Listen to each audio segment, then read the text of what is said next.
और बेटियां अपने अपने घरों को चली जाएंगी और आप सन्यासी हो जाएंगे, तो फिर मैं किसके सहारे जीवित रहूंगी? पिता रक्षति कौमारे भर्ता रक्षति यौवने जीवित स्थविरे पुत्राः न स्त्री स्वातंत्र मरहति। मनु महाराज ने कहा, अनाश्रिता बनकर के नारी को जीवन का निर्वाह करना शास्त्र विरुद्ध है।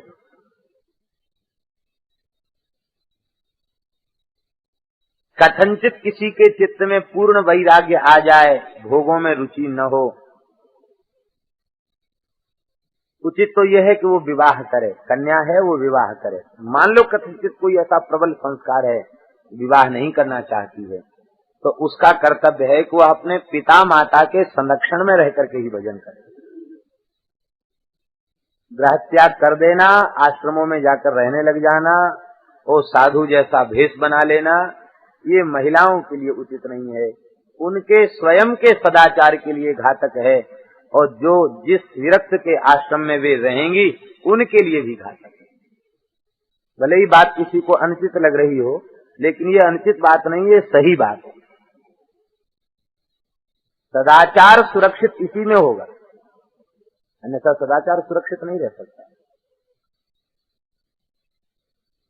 इसलिए आज जो पद्धति चल गई है, बहकावे में आकर के तमाम युवतियां गृह त्याग कर रही हैं और आश्रमों में जाकर निवास कर रही हैं, ये अनुचित है, ये उचित नहीं। पूर्ण वैराग्य हो तो पिता माता के संरक्षण में रह करके भजन करे।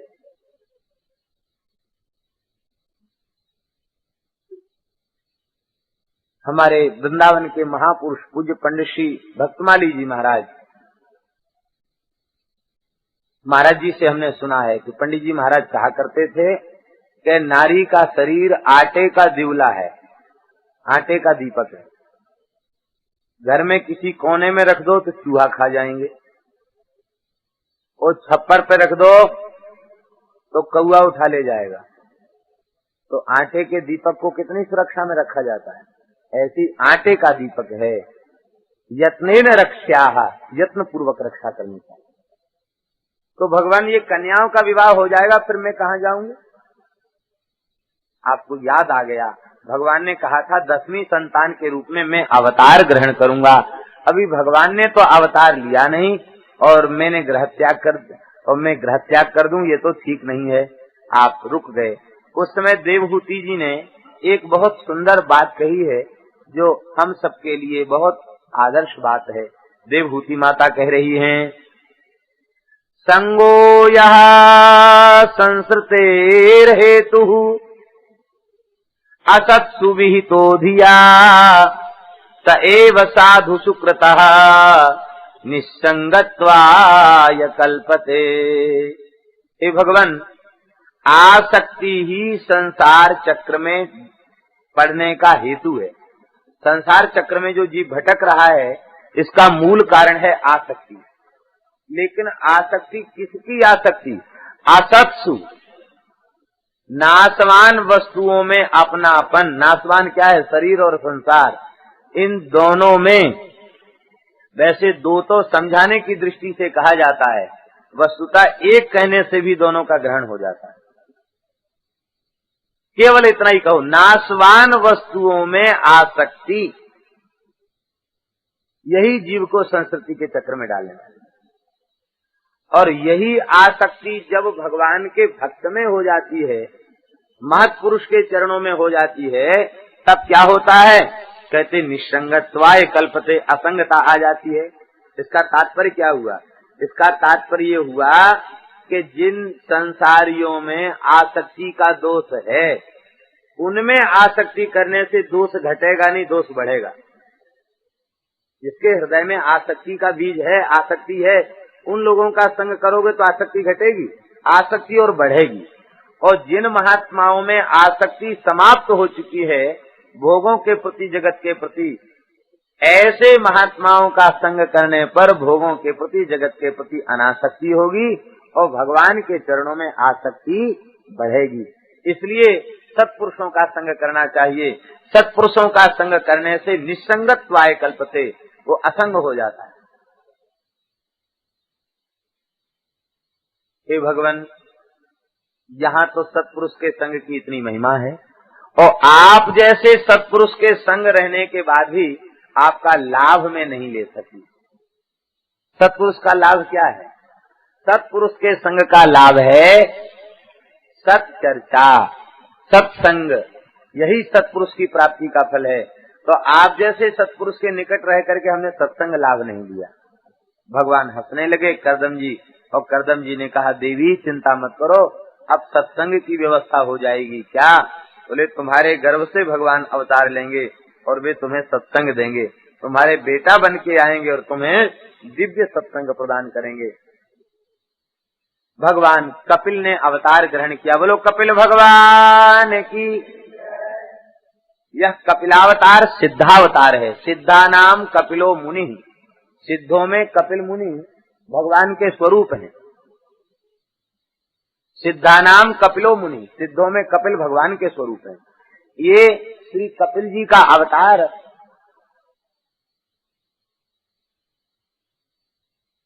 ऐसा अवतार नहीं है कि उन्होंने बाल लीला की हो और फिर यज्ञोपवीत संस्कार भया हो, फिर विद्यालय पढ़ने गए हों। ये चरित्र कपिल भगवान का नहीं। जन्म से ही आप किशोर अवस्था के हो गए, और ब्रह्मा जी ने स्तुति की, देवताओं ने स्तुति की, आपने उन्हें भी आशीर्वाद दिया। और इतना ही नहीं, आपके पिता ने आपको नमस्कार किया तो आपने पिता को भी कहा, आज्ञा दिया संन्यास लेने की। और ब्रह्मा जी महाराज पधारे और 9 ऋषियों को लेकर के आए और करदम जी से बोले कि देखो, आपकी 9 बेटियां हैं और ये 9 ऋषि हैं, आप इन 9 ऋषियों से इन 9 बेटियों का विवाह कर दीजिए। एक साथ 9 बेटियों का विवाह 9 ऋषियों के साथ हो गया। क्रतु, पुलह, पुलस्त्य, क्रतु आदि ऋषियों के साथ, वशिष्ठ, अत्रि आदि ऋषियों के साथ विवाह संपन्न हो गया। जब जीवन का लक्ष्य भगवान की प्राप्ति होगा, जब जीवन का लक्ष्य भगवान का भजन होगा, तो संसार के बड़े से बड़े व्यवहार के कार्य भगवान की कृपा से थोड़ी सी देर में निपट जाएंगे। और जब जीवन का लक्ष्य यह नहीं होगा तो कोई काम नहीं रहेगा, फिर भी अटका पड़ा रहेगा। ये हो गया, अभी ये हो जाता, अभी ये हो गया, अभी ये हो जाता, कामनाओं का तो अंत है। करदम जी अपनी 9 बेटियों के लिए वर खोजते और विवाह करते तो कम से कम 9 वर्ष तो लग जाता उनको, लेकिन वे भगवान के भजन के लिए व्याकुल थे। तो ब्रह्मा जी 9 ऋषियों के साथ आ गए और बोले, तुमको खोजने भी नहीं जाना पड़ा, वर भी चल के आ गए हैं, अब तुरंत कन्यादान करो और जाओ भजन करने। आपने सब कुछ त्याग दिया और भगवान से आपने आज्ञा मांगी। भगवान ने प्रसन्न होकर के आपको आज्ञा दिया, गच्छ कामं मया पृष्टो मयि सन्न्यस्त कर्मणा जित्वा सुदुर्जयम् मृत्युम् अमृतत्वाय मां भज। ये भगवान ने जो करदम जी को आज्ञा दी है, इसमें भगवान ने सन्यास की आज्ञा भी दी और सन्यास के स्वरूप को भी बता दिया एक ही श्लोक में। गच्छ, हे करदम जी आप जाएं, मया पृष्टः, मेरी आज्ञा है तुम जाओ। लेकिन सन्यास का स्वरूप क्या है? कहते मयि सन्न्यस्त कर्मणा, मयि सन्न्यस्त कर्मणा। इसका तात्पर्य है, हे भगवान तुम अपने संपूर्ण कर्मों को मुझ परमात्मा के चरण कमलों में समर्पित कर दो। सर्व कर्म समर्पण, इस सर्व कर्म समर्पण का ही नाम है प्रपत्ति, शरणागति। सब कुछ मुझे सौंप दो, अनन्याश्रित हो जाओ, मेरे चरणों में समर्पित कर दो, यही सन्यास है। एषणात्रय त्यागो सन्यासः, 3 प्रकार की एषणाओं के त्याग को सन्यास कहा गया। तो ये 3 प्रकार की एषणाओं का त्याग करने के पश्चात करोति यद्यत् सकलम परस्मै नारायणायेति समर्पयेत् तत्, सर्वस्व भगवान के चरणों में निवेदन करना, यही सन्यास का सम्यक प्रकारेण न्यास, न्यास माने समर्पण। न्यास शब्द का अर्थ शरणागति है, न्यास शब्द का अर्थ है प्रपत्ति। सम्यक प्रकारेण प्रपत्ति अर्थात सर्व कर्म समर्पण। हे करदम जी तुम सर्व कर्म समर्पण कर दो। एक तो कर्म संन्यास है और दूसरा ज्ञान संन्यास है। शिखा सूत्र का त्याग कर्म संन्यास है और यह जो सर्व कर्म समर्पण वाला, जो शरणागति वाला जो संन्यास है, ये ज्ञान संन्यास है। श्री चैतन्य महाप्रभु के संन्यास को प्रेम संन्यास कहा गया। ये श्री कृष्ण प्रेम में इतने विह्वल हो गए कि पहले तो लक्ष्मी प्रिया प्रथम यात्रा में भगवत धाम चले गई और दूसरी बार तो विष्णु प्रिया जी से आपने आज्ञा मांगी है। ये प्रेम संन्यास है। और श्री वल्लभाचार्य जी ने भी संन्यास किया। इनके संन्यास को विरह संन्यास कहा गया। विरह संन्यास माने भगवान का नित्य संयोग प्राप्त है। आप सोचते हैं कि भगवान के विरह में क्या सुख होता, आपको अभी तक तो मिला नहीं। तो भगवान के विरह का अनुभव करने के लिए संन्यास लिया। विरह में प्रेम पुष्ट होता है, विरह का अनुभव करने के लिए। और संन्यास लेने के बाद 3 दिन ही जीवित रहे। बस काशी पहुंचे और वहां पहुंचने के बाद बस हा कृष्ण कह करके रुदन करते रहे और तीसरे दिन तो आपने भगवत धाम को प्राप्त कर लिया। विरह संन्यास। इनके पुत्र विठलनाथ जी ने भी संन्यास लेने का मन किया तो श्रीनाथ जी से आज्ञा मांगने गए, प्रभु आज्ञा हो तो हम संन्यास लें। तो भगवान से आज्ञा मांगने गए तो भगवान रोने लग गए सुनकर। जैसे कोई बालक रोने लग जाए ना, पिता घर छोड़ के जाए तो बालक रोए, वात्सल्य रस के उपासक थे, ठाकुर जी रोने लग गए। कल लाल जी क्यों रो रहे हो? तो बोले अब हम आपसे कैसे कहें कि आप सन्यासी मत बनो, बस इतनी प्रार्थना जरूर कर रहे हैं, मेरे शरीर से भी पोशाक उतार दो और हमारे शरीर पर भी कासाय वस्त्र पहना दो। आप सन्यासी हो जाएंगे तो हम यहाँ रह के क्या करेंगे, हम भी आपके पीछे पीछे चलेंगे। इतना सुनते अब भगवान से लिपट के रोने लग गए। बोले आपके श्रीअंग से पोशाक उतार दें और आपको कासाय धारण करा दें, ऐसा दुस्साहस मेरा नहीं हो सकता, आपको छोड़कर कहीं नहीं जाऊंगा। कहने का तात्पर्य हमारे ये है कि ग्रह त्याग का एकमात्र तात्पर्य है भगवान की दृढ़ता पूर्वक प्राप्ति का संकल्प, और घर द्वार छोड़ने के बाद दृढ़ता पूर्वक भगवत प्राप्ति का संकल्प हृदय में उत्पन्न नहीं हो पाया।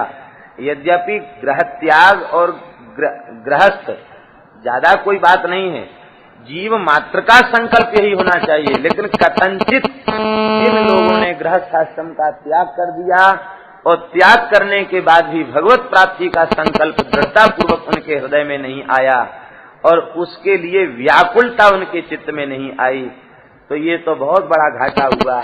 संसार का सुख भी नहीं मिला, उससे भी वंचित रह गए और भगवान के सुख से भी वंचित रह गए। ये बहुत बड़ा घाटा।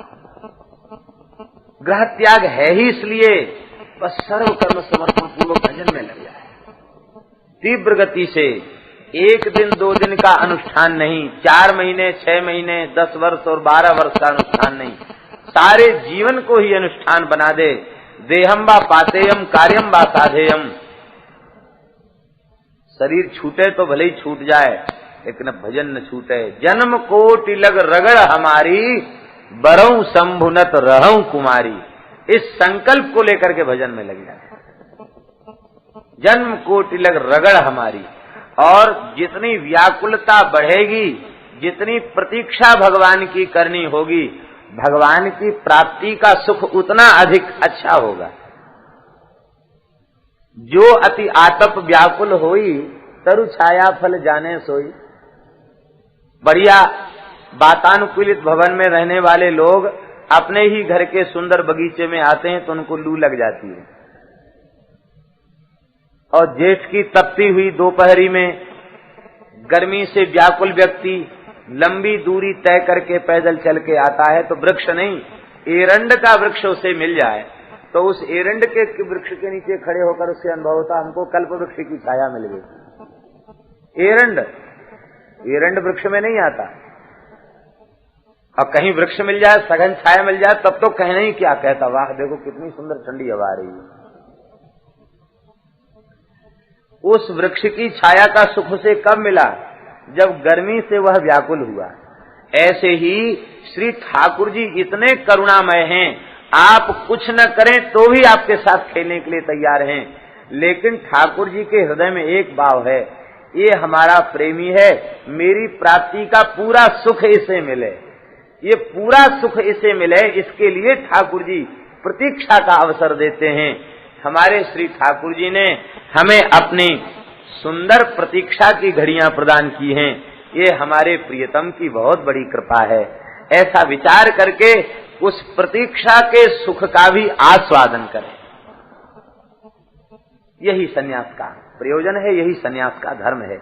गच्छ कामम मया पृष्ठो मयि संन्यस्त कर्मण, संपूर्ण कर्मों का मुझ परमात्मा के चरणों में समर्पण कर दो। और जित्वा सुदुर्जयम मृत्युम, जब सर्वकर्म समर्पण कर दोगे तो दुर्जय मृत्यु को जीत जाओगे। क्योंकि मृत्यु और अमृतत्व क्या है, ध्यान दें, मृत्यु और अमृतत्व क्या है? 2 अक्षर मृत्यु है, 3 अक्षर जो है अमृत है। मम ये मृत्यु है और न मम यह अमृत है। मम की निवृत्ति कब होगी? जब सब कुछ भगवान को समर्पण कर दोगे तो नमम आ जाएगा, और जब नमम आ जाएगा यही अमृतत्व है। तो जब सब कुछ मेरे में समर्पित कर दोगे तो अपना कहने के लिए कुछ रह नहीं जाएगा। अपना कहने के लिए केवल भगवान ही रह जाएंगे, भगवान ही मेरे अपने हैं और कुछ भी मेरा अपना नहीं है, ये भाव चित्त में आ जाएगा। तो कहते सर्वकर्म समर्पण करके ये भाव प्रकट हो जाएगा। ये है अमृत। जित्वा सुदुर्जयम मृत्युम, इस कार्य से, इस साधन से दुर्जय मृत्यु को जीत जाओगे। और फिर दुर्जय मृत्यु को जीत करके अमृतत्वाय माम भज, मुझ अमृत स्वरूप परमात्मा की प्राप्ति के लिए मेरा भजन करो। कहने का तात्पर्य क्या हुआ? बोले पहले सर्व कर्म मुझ परमात्मा में समर्पण कर दो तो दुर्जय मृत्यु को जीत जाओगे, जन्म मृत्यु के चक्र से मुक्त हो जाओगे। फिर मेरी ही प्राप्ति के लिए और मेरा ही भजन करो। भगवान की प्राप्ति के लिए जब भजन होगा तभी भजन सफल होगा, और नहीं तो भजन सफल नहीं होगा।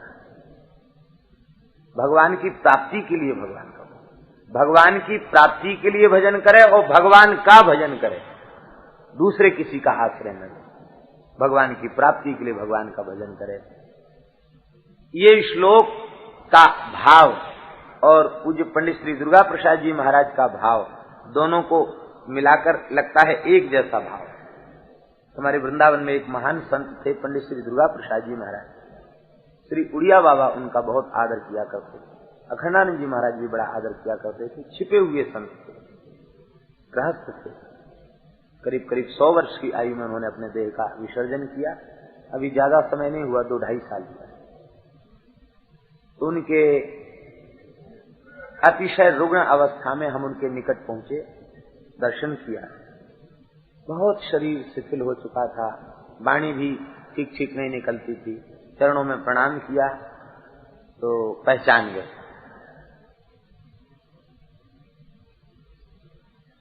तो हमने पूछा कि महाराज जी स्वास्थ्य कैसा है? अस्वस्थ थे, स्वास्थ्य कैसा है? तो इस संबंध में उन्होंने कोई उत्तर नहीं दिया। यही बोले, स्वामी जी बात इतनी सी है, भजन के 3 सूत्र हैं। अंतिम क्षण में बोले भजन के 3 सूत्र हैं। क्या? कहते भगवान के बनकर, भगवान के लिए, भगवान का भजन करो। बस 3 बात हैं, चौथी बात कोई है ही नहीं। फिर थोड़ी देर बाद हमने पूछा महाराज स्वास्थ्य कैसा है? तो कहते बस जानने लायक बात 3 है, श्री कृष्ण के बनकर, श्री कृष्ण के लिए, श्री कृष्ण का भजन। फिर हमने पूछा महाराज जी क्या सेवा करें? तो फिर इन्हीं का अर्थ फिर बताने लग गए थोड़ी देर बाद। बोले देखो, जगत के बनकर भजन करोगे तो भजन का फल जगत में चला जाएगा। कैसे? आप संसार को अपना मान रहे हो, भजन कर रहे हो, तो माला फेरोगे और इच्छा क्या होगी? बेटी के ऐसा हो जाए, बेटा कैसे हो जाए, नाती कैसे हो जाए, पोता कैसे हो जाए। तो भजन का फल तो भगवान में प्रेम होना चाहिए। अब संसार से संबंध बना हुआ है, वो भजन का फल संसार की हो जाएगा।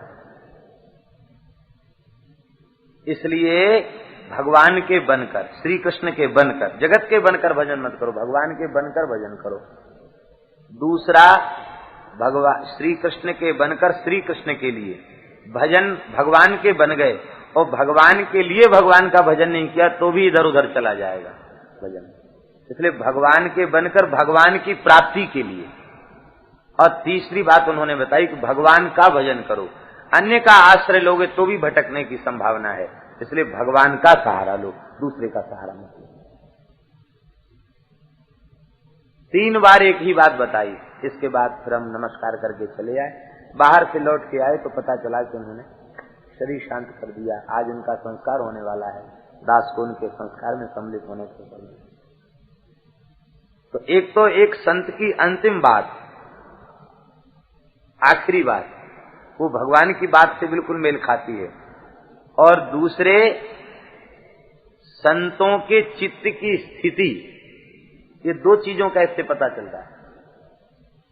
माने अतिशय रुग्ण अवस्था में मृत्यु के सन्निकट वे थे, उस स्थिति में उनके चित्त की स्थिति कैसी थी कि उन्होंने संसार की बात नहीं की, सत्संग की बात की। ये संतों के चित्त की।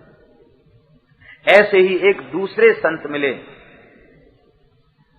रामकुंज, ज्ञान गुदड़ी में ही है, निकट ही है रामकुंज। वहां एक स्वामी जी रहते थे, बहुत अच्छे संत थे, श्री रामकुंज वाले स्वामी।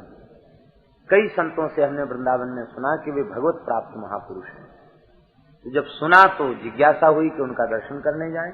उनका दर्शन करने पहुंचे। शरीर पर सूजन थी, बैठे हुए थे, प्रसन्न।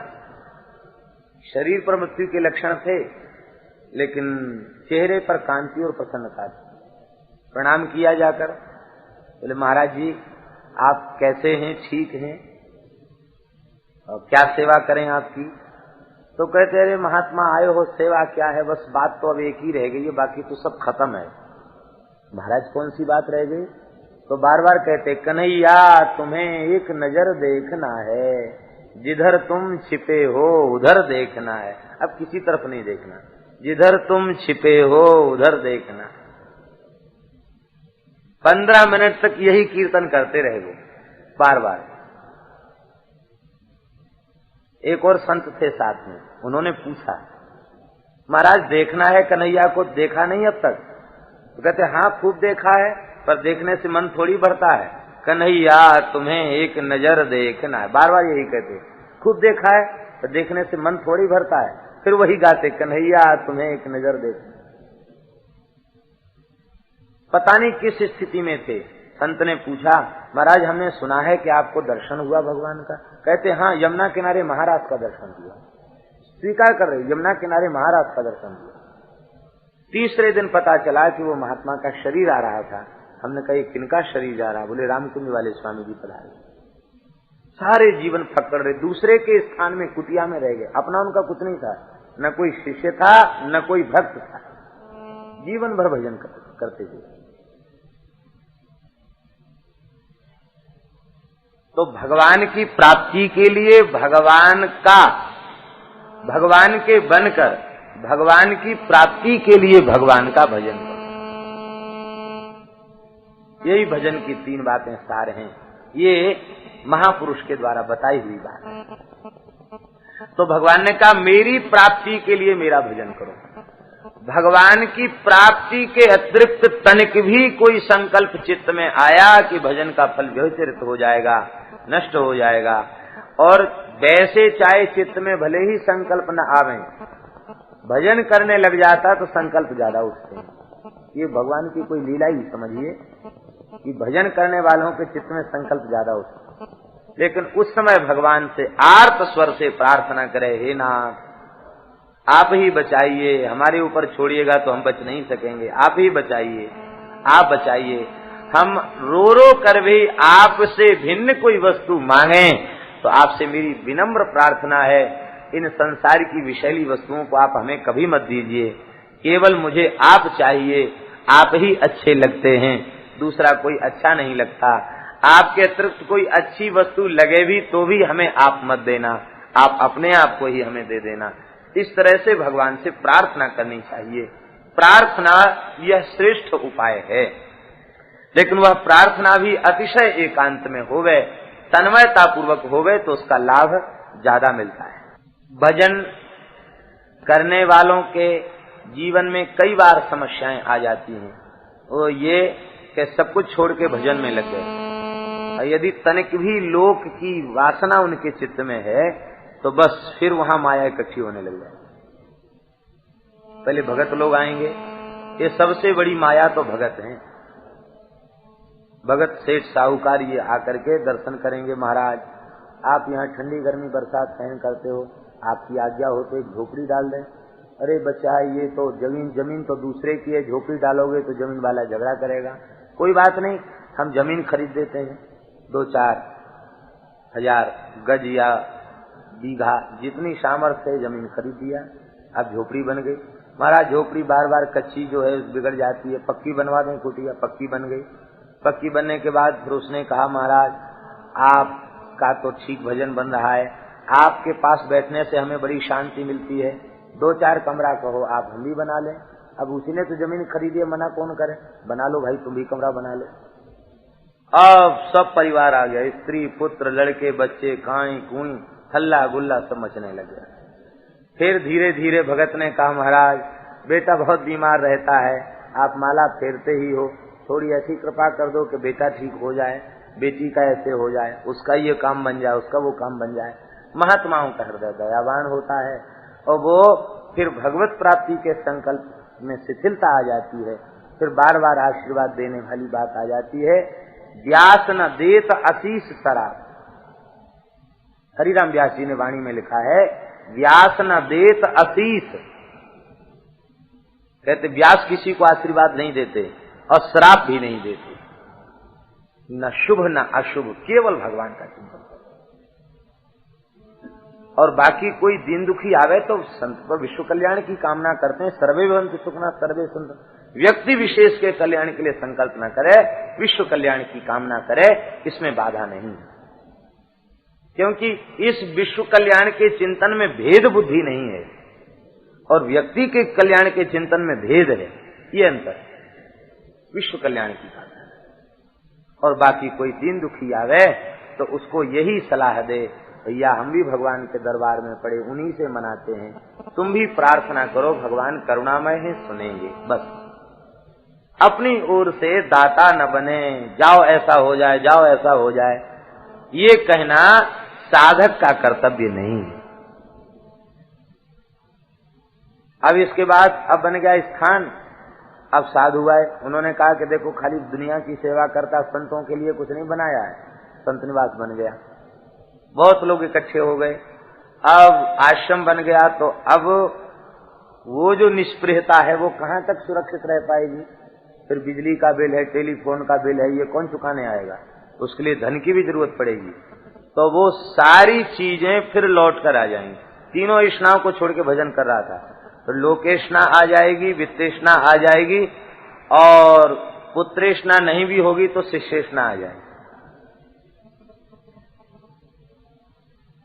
तो भगवान की माया बहुत प्रचंड है, अति प्रचंड माया है। केवल अभिमान छोड़कर भगवान के चरणों का अनन्य भाव से आश्रय लेवे तो बच सकता है। माने स्वयं संकल्प शून्य हो जाए अपनी ओर से, भगवान हम भगवान की वस्तु हैं, भगवान हमारे द्वारा कुछ कराना चाहें तो बिना चेष्टा बिना संकल्प के जो हो जाए वो ठीक है। अपनी ओर से यदि कुछ भी संकल्प किया गया तो फिर भगवान की प्राप्ति का जो सर्वोत्तम लाभ है उस लाभ से हम वंचित रह जाए। इसलिए जित्वा सुदुर्जय मृत्युम अमृतत्वाय माम भजो, दुर्जय मृत्यु को जीत करके मुझ परमात्मा की प्राप्ति के लिए मेरा भजन करो। करदम जी को एक श्लोक में ही आज्ञा भी मिल गई और संन्यास धर्म का स्वरूप भी मिल गया। आपने चरणों में प्रणाम किया और जंगल में प्रस्थान किया। वासुदेवे भगवती सर्वज्ञे प्रत्यगात्मनि परेण भक्ति भावेन लब्धात्मा मुक्त बंधना। भगवान वासुदेव जो सहज सर्वज्ञ हैं, सब में व्याप्त हैं, उन भगवान के प्रति आपके हृदय में प्रेम लक्षणा भक्ति प्रकट हो गई और आसक्ति से सर्वथा शून्य हो गए। जब इस स्थिति को प्राप्त हुए तब क्या मिला? कहते फिर उन्होंने संपूर्ण भूतों को, प्राणियों को भगवान में अवस्थित देखा। भगवान से भिन्न कुछ नहीं है और भगवान को अंतर्यामी रूप से सब में विराजमान देखा। इस प्रकार से सर्वत्र भगवत दर्शन करते हुए वासुदेव सर्वम, इस परम सत्य का अनुभव करते हुए प्राप्ता भागवती गति, भागवतों को जो गति प्राप्त होती है वह गति श्री करदम जी महाराज को प्राप्त भई। बोलो श्री करदम जी महाराज की जय। इसके बाद कुछ समय के पश्चात एक दिन की बात है, भगवान कपिल आश्रम में विराजमान हैं। देवहूति माता ने भगवान कपिल के चरणों में आकर नमस्कार किया। ब्रह्मा जी के वाक्यों का स्मरण करके और अपने पति करदम जी के वाक्यों का स्मरण करके श्री देवहूति माता ने भगवान से निवेदन किया। यह जो उपाख्यान है इसे कपिलोपाख्यान कहते हैं। कपिल और देवहूति माता का संवाद अतिशय दिव्य संवाद है। इन प्रकरणों को स्वतंत्र रूप से ही श्रवण करना चाहिए। बहुत सुंदर संवाद है। साधक के चित्त में कोई जिज्ञासा नहीं रह जाती, इसको श्रद्धा पूर्वक श्रवण कर ले तो फिर सारे साधन मार्ग की सारी बातें भगवान ने खोल करके यहाँ बता दी है, सब बात को समझा दी। और अभी तो हमको तो पता नहीं चल रहा है कि 3 दिन, तीसरा दिन हो गया, तीसरा दिन है आज 5वां दिन, माने महात्मा को छोड़कर आज चौथा दिन है, आज चौथा दिन। और कथा तो जिस गति से चल रही है उस गति से पूरा होना बड़ा कठिन है। यद्यपि हम इधर उधर की बात तो न कहने का प्रयत्न करते हैं, कहते भी हैं तो विषय से संबद्ध कोई बात ही कहते हैं। असंबद्ध बात कहने का अवसर भी नहीं है, अवकाश भी नहीं है, कहना भी नहीं चाहिए। लेकिन श्री गंगा जी का परम पावन तट है और आप सब भगवान के प्रेमी हैं, प्यारे हैं, सत्संगी हैं, इसलिए इन सब विषयों की, स्तुतियों की चर्चा करने में एक विशेष आनंद मिलता है। अधिकारियों के बीच बैठकर चर्चा करने में एक सुख मिलता है। इसलिए प्रेम पूर्वक भगवान के चरित्र का श्रवण करें। प्रयत्न तो किया जाएगा कि जहां तक हो वहां तक कथा हो जाए। फिर 2 पद्धतियां हैं। एक पद्धति तो ये है कि सब कथा जल्दी जल्दी सुना दें। दूसरी पद्धति ये है कि सत्संग की रीति से यदि श्रवण करना है तो फिर जब तक ठाकुर जी पूरा करावें, जब समय मिले तब, जब समय मिले तब, इस प्रकार से एक बार समग्र भागवत जी का हम लोग श्रवण करें। तो 2 पद्धतियां हैं। ठाकुर जी जैसा अवसर देंगे उसके अनुरूप चर्चा की जाएगी। कपिलोपाख्यान एक बहुत दिव्य सुंदर उपाख्यान है। श्री देवहूति माता भगवान के चरणों में पहुंची है, नमस्कार किया है। देवहूति रुवाच निर्वीणा नितराम भूमन्न सदिन्द्रिय तर्सनात् येन संभाव्यमानेन प्रपन्नान्धम तमः प्रभो। हे भगवान, इन इंद्रियों की विषय लालसा से मैं ऊब चुकी हूँ। इनकी इच्छा पूरी कर पाना संभव नहीं है। हम तो सोचते थे इच्छा पूरी हो जाएगी इनकी, लेकिन इंद्रियां विषय भोगते भोगते शिथिल हो गईं, लेकिन इनकी इच्छा शांत नहीं भई। इन दुष्ट इंद्रियों ने हमको विषय के अंधेरे कूप में धकेल दिया है। हे भगवान, आपका अनुग्रह हमारे ऊपर हुआ है, जो आपकी हमें प्राप्ति भई है। आप ज्ञान रूपी सूर्य हैं। सूर्य के निकट जाकर प्रार्थना नहीं करनी पड़ती कि हमारे अंधकार को दूर कर दीजिए। सूर्य के उदय होते ही अंधकार की निवृत्ति हो जाती है। ऐसे ही आपकी प्राप्ति के बाद अब अंधकार रहेगा ये संभव नहीं है। अंधकार तो आपके दर्शन से समाप्त हो गया। फिर भी हमारी बुद्धि में जो मोह है उसको आप अपनी दिव्य वाणी के उपदेश से और उस मोह को समाप्त करें। हे भगवान, तन्त्वागताहं शरणं शरण्यं स्वभृत्य संसार तरो कुठारं जिज्ञासयाहं प्रकृते पुरुषस्य नमामि सद्धर्म विदाम वरिष्ठम। हे भगवान, शरण में जाने योग्य एकमात्र आप ही हैं, ऐसा जानकर मैं सर्वतोभावेन आपके चरणों की शरण में आई हूँ। आपकी शरणागति कैसी है? संसार तरोह कुठारम, संसार वृक्ष का छेदन करने के लिए आपकी शरणागति कुठार के समान है, कुल्हड़े के समान है। भयंकर कुठार जैसे वृक्ष को समूल नष्ट कर देता है, ऐसे ही यहाँ संसार वृक्ष का मतलब है आसक्ति विटप। जगत में जो आसक्ति फैली हुई है उसी को संसार वृक्ष कहा। उस वृक्ष का छेदन आपके चरणों की शरण में जाने से हो जाता है। पहले अंकुर होता है, इसके बाद वृक्ष बनता है। गर्भ में जीव अंकुर के समान है और बाहर आया तो दो दल निकल गए, एक पिता और दूसरा माता। ये दो दल हैं। पिता माता में आसक्ति होती है, पहले एक ही दल निकलता है, फिर एक से दो हो जाते हैं, फिर ऊपर बढ़ता है, फिर भाई बहन काका चाचा ताऊ नाना नानी, ये तमाम संसार के झूठे संबंधों में नित्य व्यवहार की, नित्य संबंध की कल्पना, ये संसार के झूठे लोग झूठी पढ़ाई पढ़ाते हैं और वो संसार को अपना मानने लग जाता है। और होते होते युवावस्था में ये वृक्ष आसक्ति का प्रचंड हो जाता है और जब बुढ़ापा आता है तो बहुत विस्तार हो जाता है। बेटे के बेटे, नाती के नाती, पोता के पोता, इन सब में तमाम आसक्ति फैल जाती है। ये आसक्ति का विस्तार ही संसार वृक्ष है। इसका छेदन क्या है? भगवान की शरणागति। जब भगवान के संबंध को हम स्वीकार कर लेते हैं तो संसार का संबंध विच्छेद अपने आप ही हो जाता है और जगत के संबंध का विच्छेद हो गया तो वह शरणागति हो गई।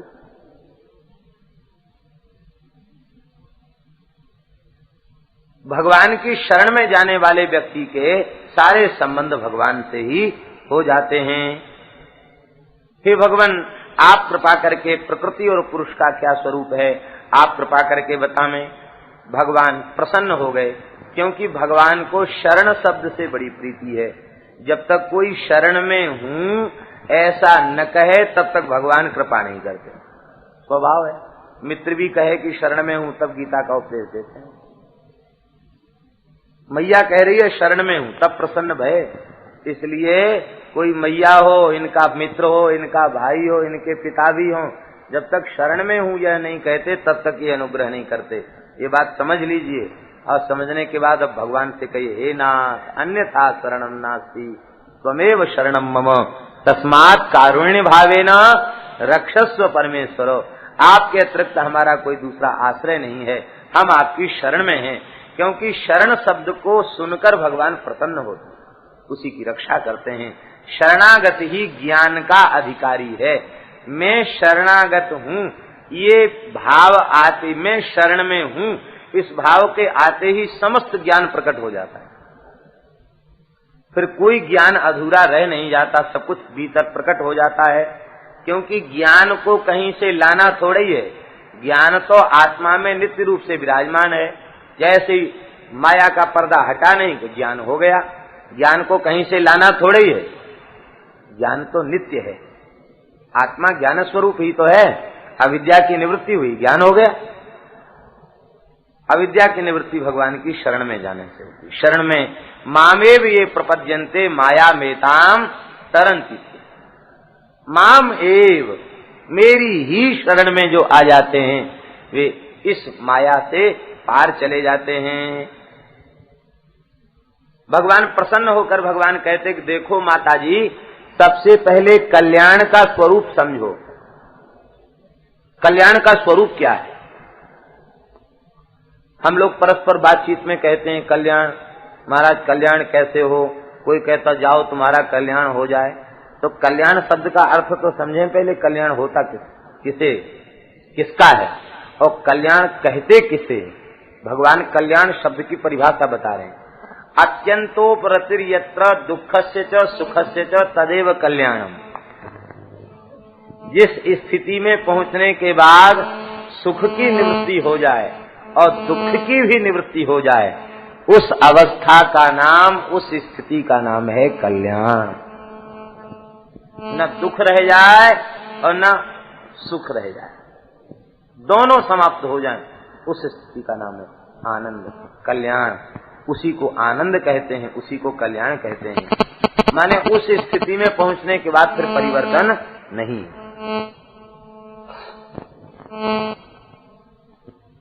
बंधन और मोक्ष का क्या स्वरूप है?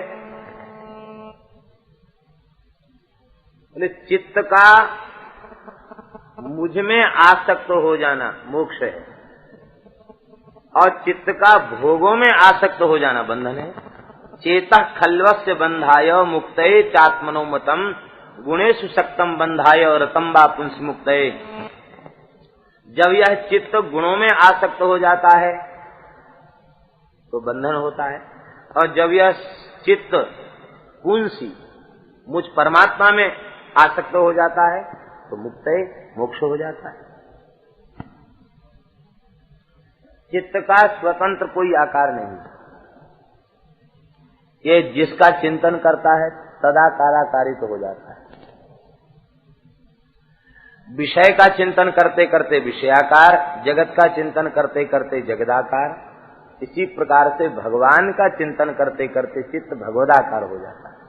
तो चित्त का विषयाकार जगदाकार होना बंधन है, और चित्त का भगवदाकार होना मोक्ष है। आकार में कब परिणित होगा? ध्यान दें, ध्यान से सुनेंगे तब बात बढ़िया लगेगी। आकार के रूप में परिणति कब होती है? सांचे में ढलने के बाद आकार होता है। सांचे में वस्तु कब ढलती है? जब वह पिघल जाती है तब ढलती है। तो ऐसे ही जब यह चित्त भगवान के ध्यान करते करते, नाम जपते जपते, कथा सुनते सुनते पिघल जाएगा, और पिघल जाएगा तो इसके जो दोष हैं चित्त की ये बाहर हो जाएंगे। कैसे? प्रेम भगति जल बिन रघुराई अभयंतर मल कबहू की जाई। ये सब नेत्र मार्ग से सारा कचरा बाहर हो जाएगा, और जब कचरा बाहर हो जाएगा तो चित्त शुद्ध शुद्ध चित्त बचेगा। तो श्री ठाकुर जी की छवि रूप सांचे में ये चित्त ढल जाएगा, और जब भगवान की छवि रूप चित्त में ढल जाएगा, सांचे में ढल जाएगा, तब जित देखो तित श्याम मई है। ब्रज गोपी जहाँ देखती है उसे वहीं श्याम सुंदर दिखाई पड़ते हैं। तो सर्वत्र भगवत दृष्टि प्राप्त हो जाए यही मोक्ष है, और जगत की दृष्टि बनी रहे यही बंधन है। चित्त की वृत्ति का जगदाकार होना बंधन और भगवदाकार होना मोक्ष है। इसलिए इस चित्त के द्वारा भगवान का ही निरंतर चिंतन करना चाहिए। भगवान में चित्त कैसे लगेगा? जब तक हम भगवान के संबंध में जानेंगे नहीं तब तक उनमें चित्त कैसे लगेगा? भगवान के संबंध में जानकारी कैसे मिलेगी? भगवान की कथा सुनने से। भगवान का चरित्र बार बार सुनेंगे तो भगवत संबंध की जानकारी होगी, भगवान के दिव्य गुणों का, स्वभाव प्रभाव का बोध होगा, और सहज ही भगवान में चित्त लगने लग जाए। माता जी ने कहा बात तो सही है, लेकिन चित्त है मलिन, और मलिन चित्त भोगों में ज्यादा लगता, भगवान में कम लगता। चित्त की मलिनता का बीज क्या है? बहुत सुंदर प्रश्न है। चित्त की मलिनता का बीज क्या है? भगवान उत्तर दे रहे हैं, बोले चित्त की मलिनता का बीज है अहम ममाभिमानोत्थैः काम लोभादिभिर्मलैः वीतम यदा मनः शुद्धम अदुःखम असुखम समम। अहम और मम,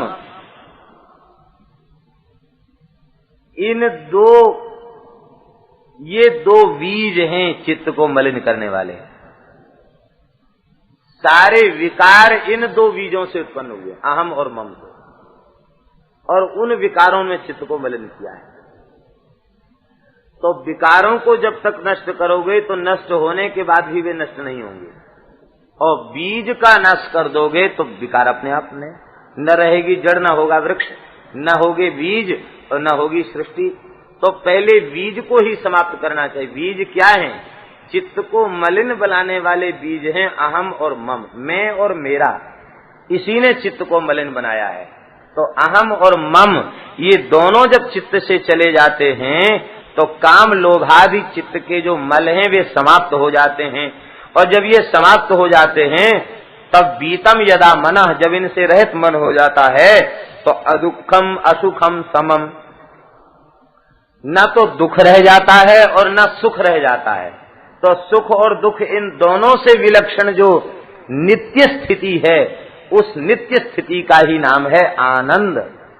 और वह आनंद परमात्मा से भिन्न नहीं है। आनंद माने भगवान और भगवान माने आनंद।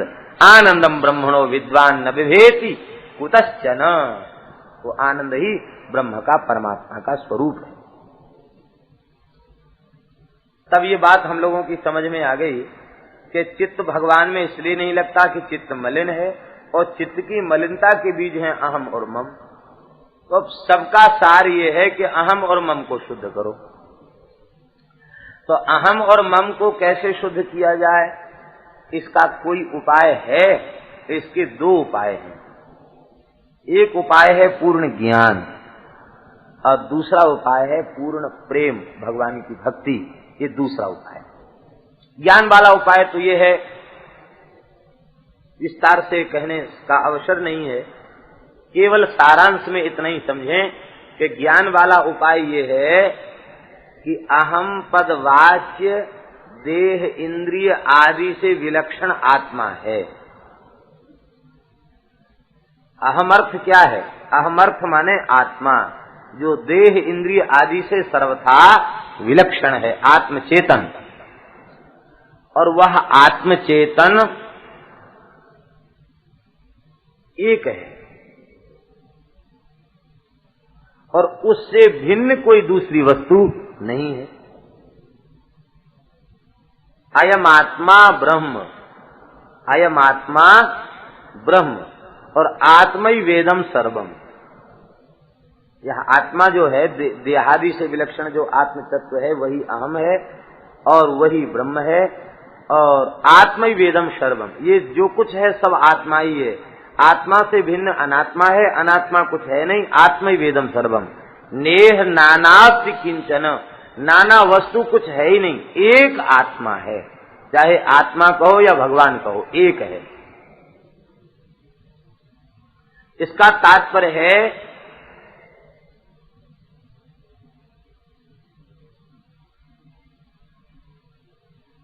कि अपने अस्तित्व का बोध होते ही मम की निवृत्ति हो जाती है। क्योंकि दूसरा जो होगा तब तो यह वह होगा, और दूसरा है ही नहीं तो यह वह कहाँ रहेंगे? ये नहीं रहेंगे। दूसरा तो कुछ है ही नहीं। अपने से भिन्न यदि कुछ हो तो उसे मम कहेंगे। अपने से भिन्न कुछ है ही नहीं, केवल आत्मा है, केवल भगवान है, केवल ब्रह्म है। ये भाव तो बहुत अच्छा है, लेकिन सुखदेव जी के लिए बड़ा सुगम है। सुखदेव जी, उनकी दृष्टि में भेद का सर्वथा अपगम हो चुका है, और स्त्री पुरुष का भी भेद नहीं रह गया है। केवल एक ब्रह्म दृष्टि उन्हें प्राप्त हो गई है, और अपनी उस दिव्य साधना के बल पर वे आत्मै वेदम सर्वम, अयम आत्मा ब्रह्म, सर्वम खलविदम ब्रह्म इत्यादि वाक्यों का अपरोक्ष अनुभव कर चुके हैं। तो उपाय तो यह है, लेकिन हम लोगों के लिए क्लिष्ट उपाय है। सरल उपाय क्या है?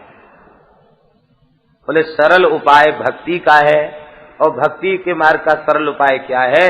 बोले अहम माने होता है मैं भगवान का हूँ, ये अहम का अर्थ है। और मम का अर्थ है मेरे भगवान हैं। ये सरल बात हो गई। इसमें बहुत दिमाग नहीं लगाना है, बहुत वेदांत का विचार भी नहीं करना है। मैं भगवान का हूँ और भगवान मेरे हैं, बस इस भाव के आते ही मैं भगवान का हूँ, यह आते ही अहम की शुद्धि हो गई। और मेरे भगवान हैं तो मम की शुद्धि हो गई, अहम मम दोनों विशुद्ध हो। मैं भगवान का हूं। जब आप भगवान के, कल ब्रह्मा जी की स्थिति में क्या सुना कि जब तक यावन्न तेंग्रिम अभयम प्रवणित लोका, जब तक आपका संबंध स्वीकार नहीं कर लेता कि मैं भगवान का हूं, तब तक अविद्या की निवृत्ति नहीं होती। तो मैं भगवान का हूं आते ही सारे दोष समाप्त हो जाए। हनुमान जी लंका में जाकर क्या कह रहे हैं? दासोहम कौशलेन्द्रस्य रामस्या क्लिष्ट कर्मणः हनुमान शत्रु सैन्यानाम निहंता मारुतात्मजा। मैं कौशलेंद्र भगवान श्री राम का दास हूँ। तो मैं भगवान का दास हूँ, ये अहम पद का अर्थ है। भगवान मेरे स्वामी हैं, ये मम पद का अर्थ है। जब मैं भगवान का दास हूं तो मेरे पास जो कुछ है वो किसका है? भगवान का है। तो फिर अभिमान रह जाएगा? अभिमान नहीं रहेगा।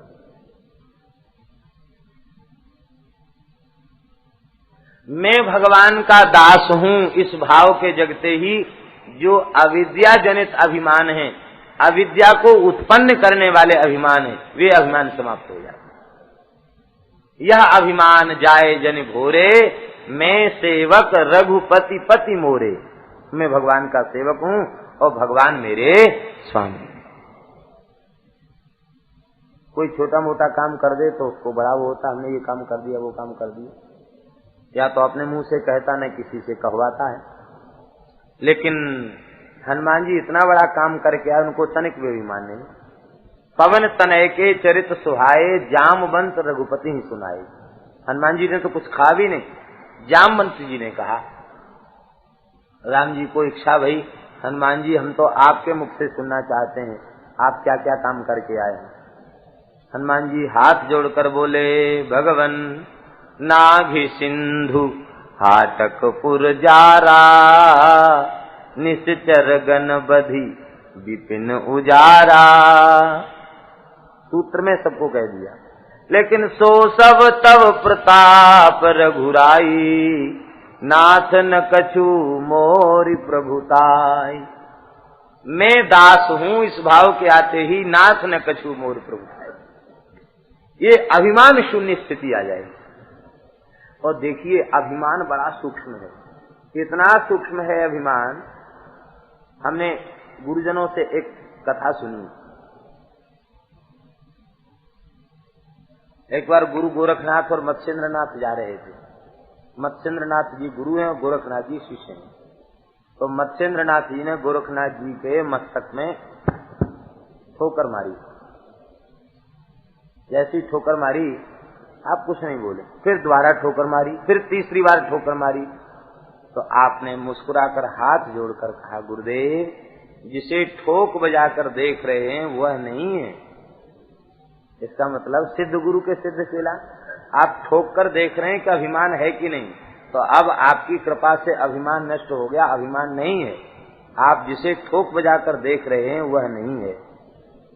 तो मत्स्येंद्रनाथ जी ने कहा, ये तो ठीक है कि वह नहीं है, लेकिन वह नहीं है यह तो है। अभिमान नहीं है ये बात तो ठीक है, लेकिन अभिमान नहीं है इस बात का अभिमान तो है। इतना सूक्ष्म है। बता, मेरे भीतर अभिमान नहीं है, ये भाव भी अभिमान है। ये तो बड़ा अभिमान है। जब मैं था तब हरि नहीं, अब हरि है मैं ना है। कबीरा मन निर्मल भया, जैसे गंगा नीर, पाछे पाछे हरि फिरे, कहत कबीर कबीर। क्यों मन निर्मल हुआ? बोले इसमें से मैं चला गया। और ये मैं कब जाएगा? जब मैं केवल भगवान का हूं, तो लौकिक मैं खत्म हो जाए। जैसे उदाहरण दिया था कि छोटे छोटे बल्ब बड़े हेलोजन के सामने अस्तित्वहीन हो जाते हैं, ऐसे ही मैं ये हूं, मैं ये हूं, मैं ये हूं, ये उपाधि जनित अभिमान ये खत्म हो जाएगा। मैं भगवान का दास हूं, इस भाव के आती। और मैं भगवान का दास हूं तो मेरे कौन है? मेरे भगवान। हमारे सारे संबंध भगवान से हैं। माता रामो मत पिता रामचंद्र, स्वामी रामो मत सखा रामचंद्र, सर्वस्वं मे रामचंद्रो दयालु, नान्यम जाने नैव जाने न जाने। मेरे माता भी राम जी, मेरे पिता भी राम जी, मेरे भाई भी राम जी, मेरे बंधु भी राम जी, त्वमेव माता च पिता त्वमेव बन्धुश्च सखा त्वमेव विद्या द्रविणम त्वमेव सर्वम मम देव देव। आप ही हमारे सर्वस्व हैं। आप लोग कहेंगे ये बात तो ठीक है, लेकिन यहाँ एक संदेह है। वो क्या? हम भगवान के सामने कहते त्वमेव माता च पिता माता रामो मत पिता रामचंद्र, ये तो भगवान के सामने कहते हैं, लेकिन भाव हमारा बना रहता कि ये मेरी माता हैं, ये मेरे पिता हैं, ये मेरे भाई हैं। भगवान के प्रति वो भाव नहीं बन पाता। तो फिर क्या, इसका कारण क्या है? तब हम क्या करें? तो देखिए, विचार करें। विचार ये करना है कि जिसे हम पिता कह रहे हैं अथवा माता कह रहे हैं, वो है कौन? पिता माने हाड़ मांस का शरीर, माता माने माता का शरीर। यदि पिता माने पिता का शरीर है तो मरने के बाद बेटा संस्कार क्यों करता है? इसका तात्पर्य है पिता माने शरीर नहीं, जो भीतर विराजमान अंतर्यामी परमात्मा श्री राम कृष्ण हैं, वही हैं पिता, वही हैं माता। इसका तात्पर्य है वे भगवान ही पिता के रूप से हमें अपना वात्सल्य दे रहे हैं, माँ के रूप से हमारा पोषण कर रहे हैं, मित्र के रूप से हमें स्नेह दे रहे हैं, पुत्र के रूप से हमारी सेवा कर रहे हैं, दास के रूप में सेवा कर रहे हैं, स्वामी बनकर हमारे ऊपर नियंत्रण कर रहे हैं। ये भाव आ जाएगा तो सब में भगवान दिखने लग जाएंगे। और कहां तक कहें, शत्रु के रूप में भी भगवान ही। क्यों? वे उसके शरीर में बैठ करके शत्रुता करके भी हमें संसार की दुख रूपता का परिचय दे रहे हैं। हमारे सब अनुकूल हो जाए तो संसार से वैराग्य कैसे होगा? तो भगवान ही प्रतिकूलता का भाव देकर अपनी ओर बुलाने के लिए शत्रु बन के आए। वाह नाथ, कैसी लीला है आपकी। कभी मित्र बन के आते, कभी शत्रु बन के आते हैं। एक भगवान अनंत रूपों में प्रकट होकर के हमारे ऊपर अनुग्रह कर रहे हैं। ये बात जब समझ में आ जाएगी तो जहां आप हैं वहीं आपको भगवान की अनुभूति होने लग जाएगी। यही वस्तुतः सिद्धांत है। तो मैं भगवान का हूं और भगवान मेरे हैं, इस भाव के जगते ही समस्त प्रकार के दोषों की, मल की, अविद्या की निवृत्ति हो जाती है। और जब सबकी निवृत्ति हो जाती है तो बस फिर तो आनंद आ जाता है। फिर वह निर्मल चित्त संसार में नहीं लगता, निर्मल चित्त केवल भगवान में ही लगता है। हे माता जी, ज्ञान वैराग्य भक्ति से युक्त साधक, ज्ञान वैराग्य और भक्ति, इन तीनों से युक्त जो साधक है, उस साधक के हृदय में प्रकृति के प्रति उदासीनता आ जाती है। प्रकृति है जड़ और हम हैं चेतन। तो जड़ चेतन को बांध सकता है क्या? नहीं। फिर भी हमें बंधन की अनुभूति क्यों हो रही है? बोले इसलिए हो रही है क्योंकि जड़ प्रकृति के प्रति हम आकृष्ट हो रहे हैं। प्रकृति के प्रति हमारा आकर्षण है और उस आकर्षण के कारण ही हम बंधन में हैं। ये आकर्षण कैसे समाप्त हो? जगत के प्रति, भोगों के प्रति, संसार के प्रति, शरीर के प्रति आकर्षण कैसे समाप्त हो? कहते जब ज्ञान वैराग्य और भक्ति प्राप्त हो जाएगी तो इसके प्रति अनाकर्षण अपने आप हो जाएगा। आकर्षण समाप्त हो जाएगा तो इनके प्रति उदासीनता आ जाएगी, और जब उदासीनता आ जाएगी तो फिर कहीं रहो। जब आप उदासीन ही हैं तो आपको क्या बंधन है? जग से रहे उदासीन। मलुकदास जी ने कल्याण की बात बताई है, दाया करे धर्म मन राखे, जग से रहे उदासी, अपना सा दुख सबका जाने, ताही मिले अविनाशी। एक वाक्य में सब कुछ कह दिया। दाया करे धर्म मन राखे, जग से रहे उदासी, अपना सा दुख सबका जाने, ताही मिले अविनाशी। अपना सा दुख सबका देखने लग जाए, बस भगवान उसे मिल जाए।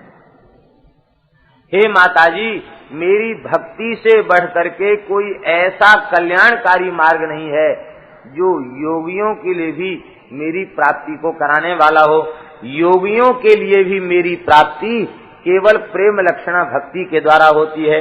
इसका तात्पर्य है कि कोई बड़े से बड़ा योगी सिद्ध, योग की सर्वोच्च उपलब्धि को प्राप्त करने वाला कोई व्यक्ति, कुंडलिनी जागरण हो गया, सतचक्र भेदन हो गया और त्रिकालज्ञता आ गई, सब कुछ हो गया, लेकिन भगवान का प्रेम उसके हृदय में नहीं है, तो उस योग के द्वारा लोक का संग्रह तो हो जाएगा, लोक में प्रसिद्धि मिल जाएगी, लेकिन भगवान की प्राप्ति उस योग के द्वारा हो जाए ये संभव नहीं। भगवान की प्राप्ति भगवान के प्रेम के द्वारा होगी।